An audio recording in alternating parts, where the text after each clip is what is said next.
They called it a clearance sale. The Galactic Empire hosted it on a sterilized moon station, orbiting a dead world, free from press or conscience.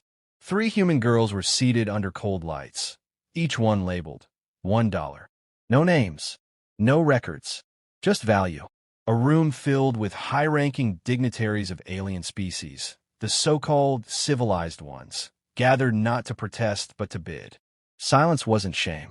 It was pleasure veiled behind protocol. These were biological rarities, the auctioneers said.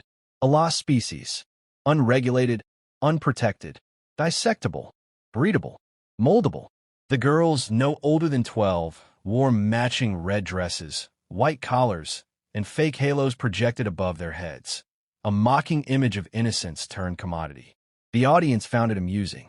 Laughs were stifled, but not absent. The mechanical sentinel behind them, built for compliance enforcement, had no sense of irony. It simply followed orders. The sale went through in less than 6 minutes. Purchased by a consortium from the Varkith conglomerate, known for their bioharvest labs and memory extraction industries. The bid price was symbolic, a reminder to the galaxy that humans were beneath value. A message, a threat, a spectacle. But one pair of eyes in that room did not belong. A Terran deep agent, cloaked and embedded for over 6 years inside the Imperial Court, captured every second. No emotion, no interference, just data. He didn't act. Not then. That wasn't his mission. His purpose was simpler: witness, report, and confirm. What he recorded wasn't for the courts. It was for the war vault. Transmission was clean. No trace. Once uploaded, Earth's defense AI confirmed reception. Human command didn't respond with outrage. There were no emergency broadcasts, no diplomatic protests. Just a single cold line encrypted through old Earth military quantum keys. Initiate Vindicator Protocol. That protocol hadn't been spoken in centuries. It was part of a contingency designed long ago, back when humanity still remembered slavery, occupation, and planetary extermination. The protocol wasn't political. It wasn't moral. It was mathematical. A logic tree of annihilation. Triggers, targets, ratios. The Empire had violated the one absolute: do not touch our children. Humanity, up to that point, had become a myth. Lost colonies. Disarmed Earth. No fleets visible. No interference in galactic policy. Most believed the species had burned out in its own wars. The Empire had stopped monitoring them decades ago. Their name didn't appear in Senate votes or border disputes. But what the galaxy didn't understand was that humanity had not been idle. It had been watching, growing, listening. The children weren't just symbols. They were a match dropped on dry timber. Across Mars' fortified domes, encrypted war hymns began playing. Saturn's moons rotated defenses into alignment. Drones hidden in cometary belts powered up, waking from 100-year sleep cycles.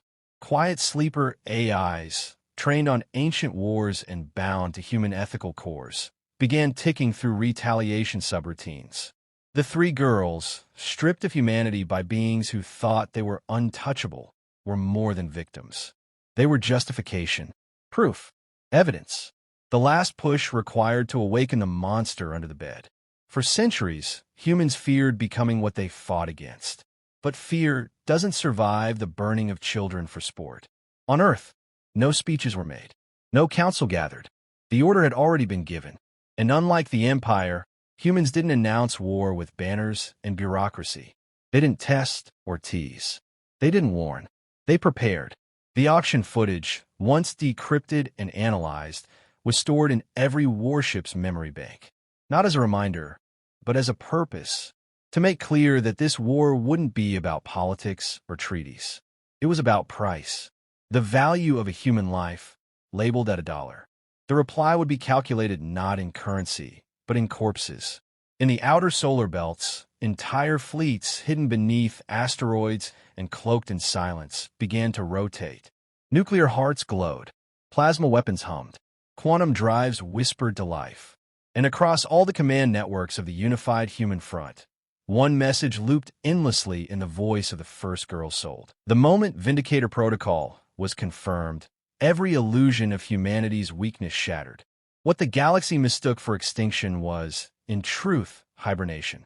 Humanity had gone dark, not out of defeat, but calculation.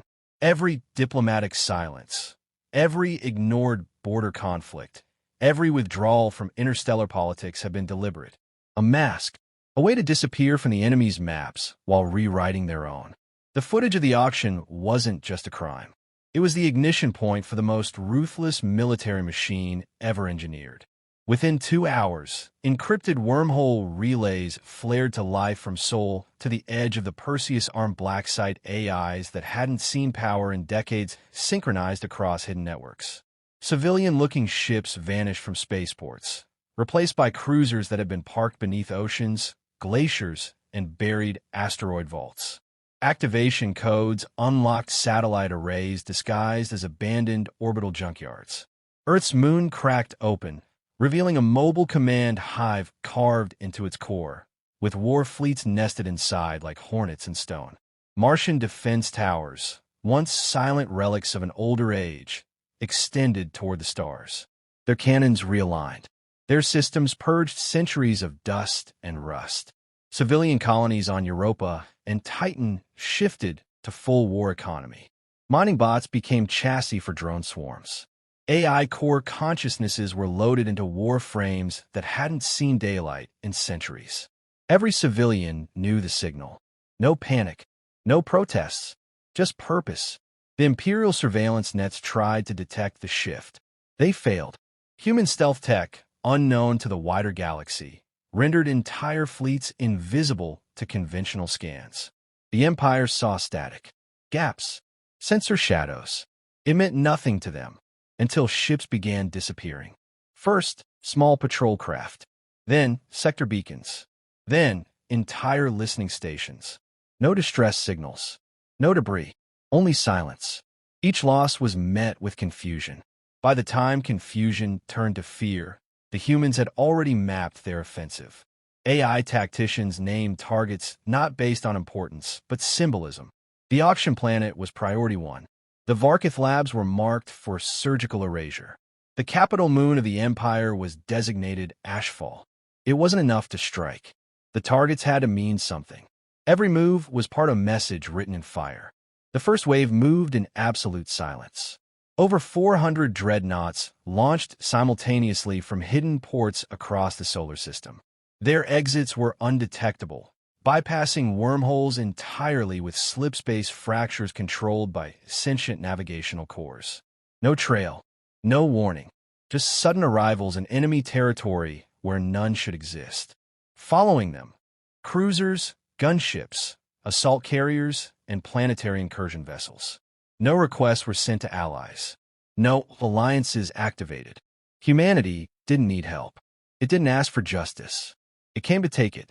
On Earth, a council of command convened beneath Old Geneva, leaders who had trained for this moment since birth. There were no debates. The strategy had been pre-built decades ago. Everyone knew their role. Their objective wasn't occupation. It was collapse. A system-wide reckoning so brutal, no species would ever question human deterrence again. Backdoor data mines, long embedded in imperial banking systems, activated sleeper codes that triggered catastrophic financial crashes across the Empire's core markets. Communication arrays fell silent as self-replicating code worms chewed through routing nodes. Their name was simple: retribution. They didn't just disrupt, they rewrote protocols, erasing control from the top down. Military networks blinked out.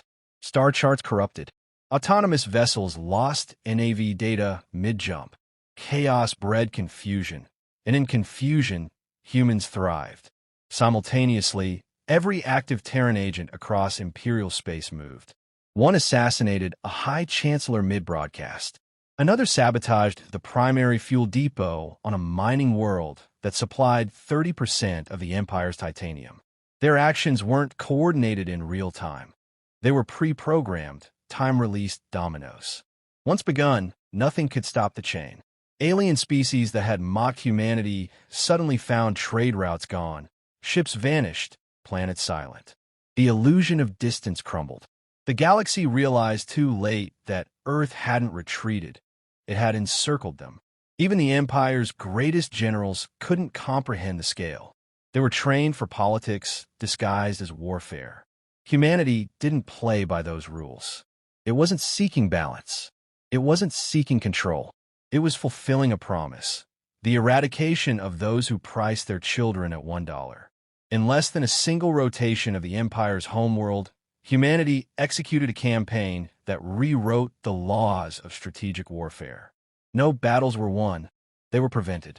No glory was sought, only resolution. The first impact was registered at the edge of the Sarn Belt.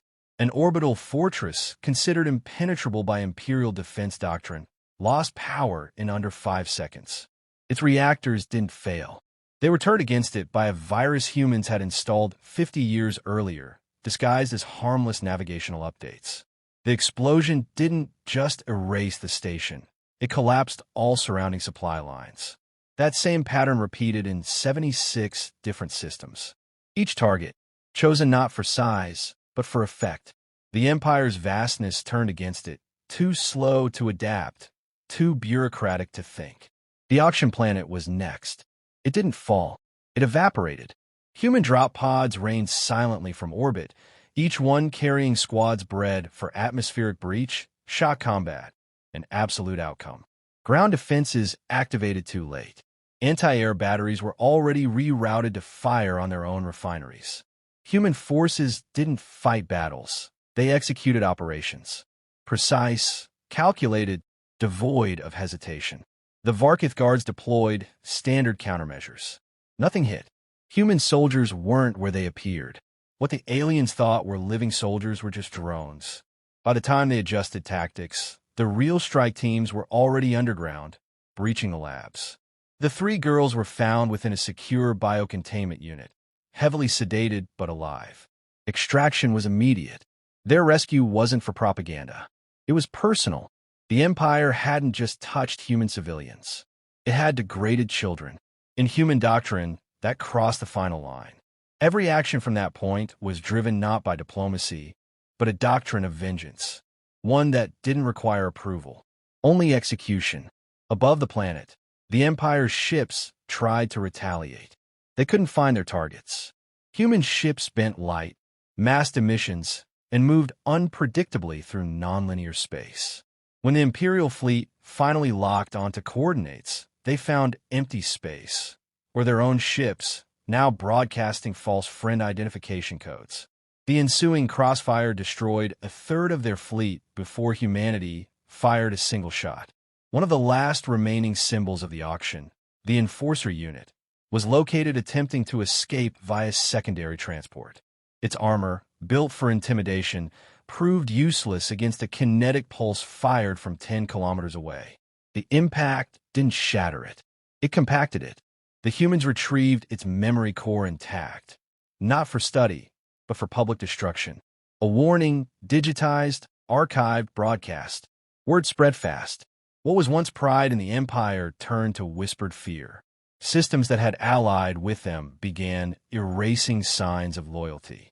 Diplomatic emissaries disappeared. Defense grids shut down from maintenance.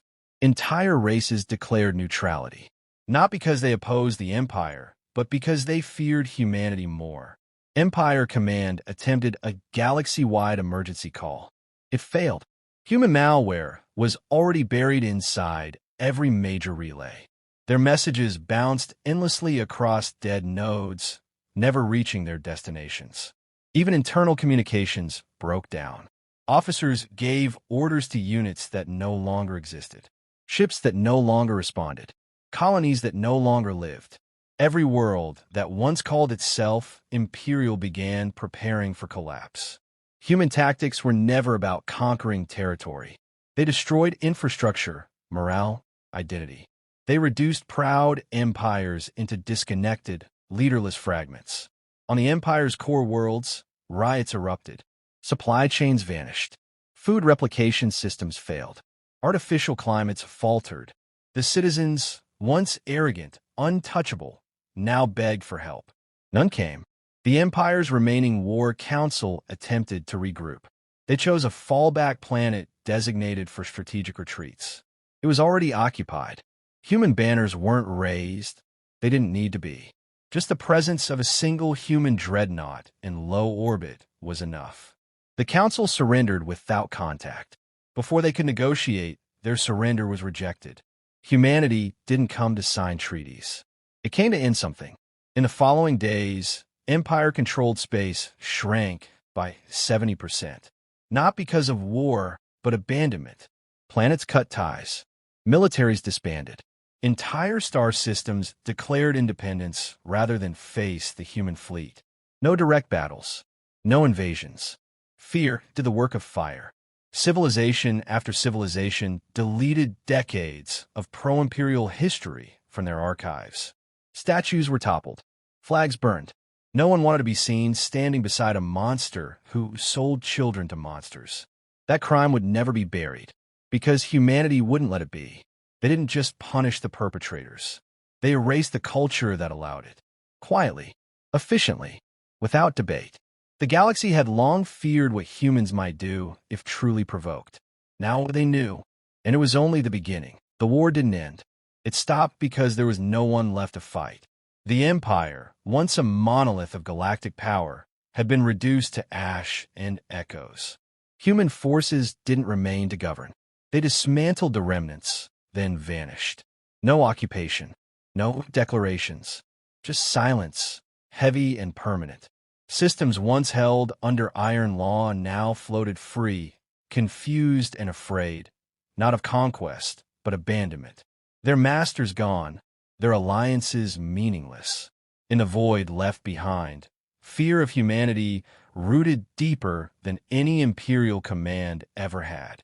Humanity never claimed victory. They didn't build monuments or demand reparations.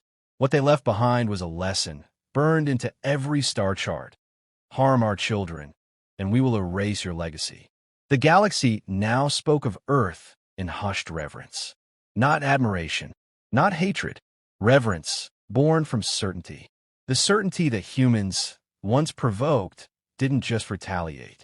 They concluded. The three girls returned to Earth, unharmed but forever changed.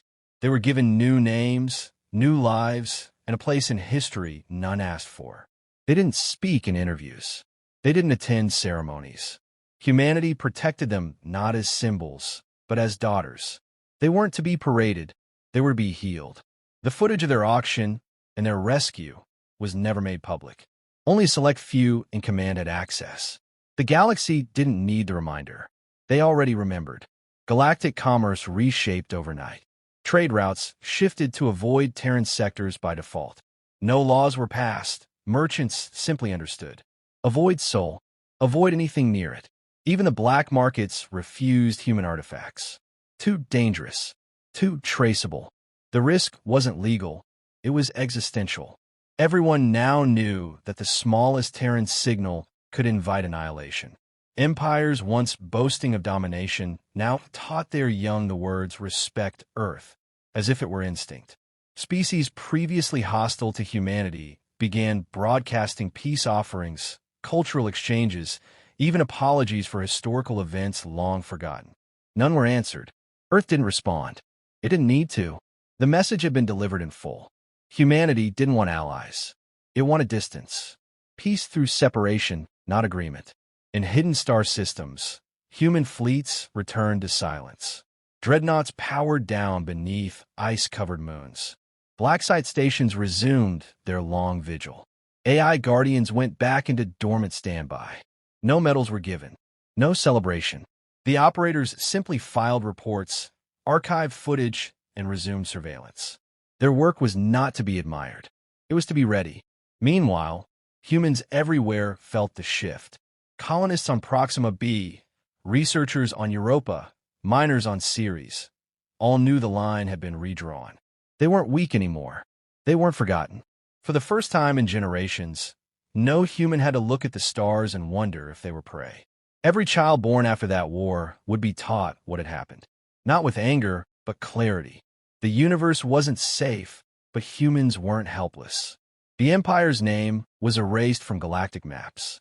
No official declaration. It simply disappeared, piece by piece, until there was nothing left. Not because of some grand invasion, but because every species now understood the invisible boundary around humanity. It was unspoken, unchallenged, sacred. Among the ruins of what once was imperial space, a few survivors attempted to regroup. Fanatics, remnants, those too proud or too blind to learn. They didn't last, not because humanity pursued them, but because no one would aid them. They were cut off, unwanted, seen as a risk to existence itself. The galaxy didn't want another response. And so humanity returned to the shadows, not in retreat, but by design. Watching, calculating, waiting. They didn't impose law. They didn't demand tribute. They enforced one rule, and one rule only: do not repeat that mistake. What began as an auction ended as a recalibration of power on a galactic scale. Not through politics, through certainty. The certainty that no one was beyond reach. That humanity could be silent, dormant, passive for centuries, but never, ever defenseless. There were no more sales. There were no more stolen children. There was only the quiet and the knowing. Earth had spoken. Once. That was enough.